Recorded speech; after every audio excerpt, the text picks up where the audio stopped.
Chud McGruff, Houston. The moon is 400 times smaller than the sun and 400 times closer than the sun, so they are the exact same size in the sky during an eclipse. Who made the moon? Also heard critics of double impact origin. There's critics of double impact origin. The problem is that the critics don't have any other good explanation. There's essentially three ways moons can form.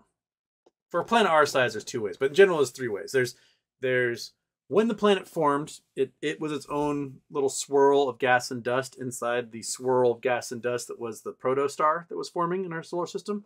So the gas cloud comes condensing down, it starts to turn from angular momentum, and it spins out a dust cloud. A dust cloud is where the planets form. Inside those dust clouds could be little swirls of their own, and they can have little planets form. So like the big gas giants, your Jupiters, Saturns, Neptunes, Uranuses, those have moons that spun out of their own little accretion cloud.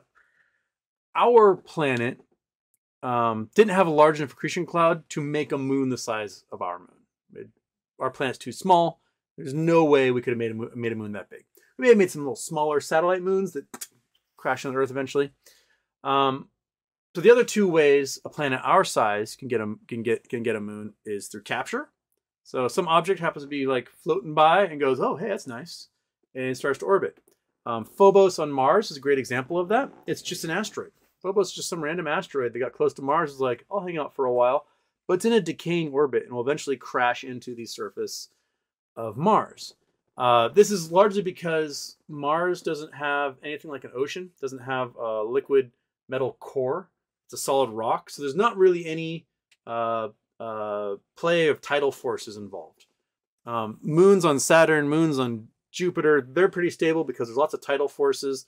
There's gas on Jupiter. There's plays in action that's kind of slingshot the moons around, and so they're in a very stable orbit in interaction with the other moons. The final way you can make a moon like Earth has is through impact.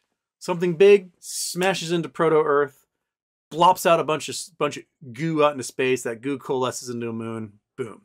And since we've got oceans on the Earth, we have tides, and those tides kind of slingshot the moon and causes the moon to speed up. And so we have this interaction between the 2 physical bodies, the moon and the Earth's oceans, and it maintains the moon's sort of being stuck in our orbit and won't let it decay because it drifts further away by about 2 centimeters a year, 3 centimeters a year, somewhere in there.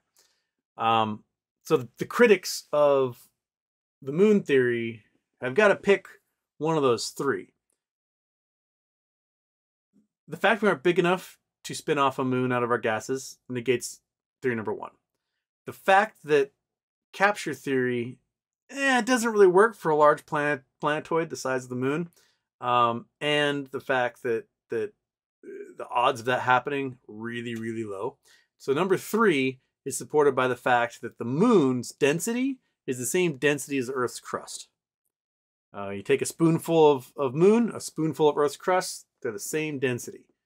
The Earth itself is a lot denser than the crust because we have all these heavy metals on the inside and our core is really big. So if the moon was made of the same material as the Earth, the moon would have roughly the same density as the Earth because it's spun out of the same cloud. But because the Earth was able to differentiate before an object impacted, blasting out a bunch of material, means the moon is likely from that collision theory. So there, chud.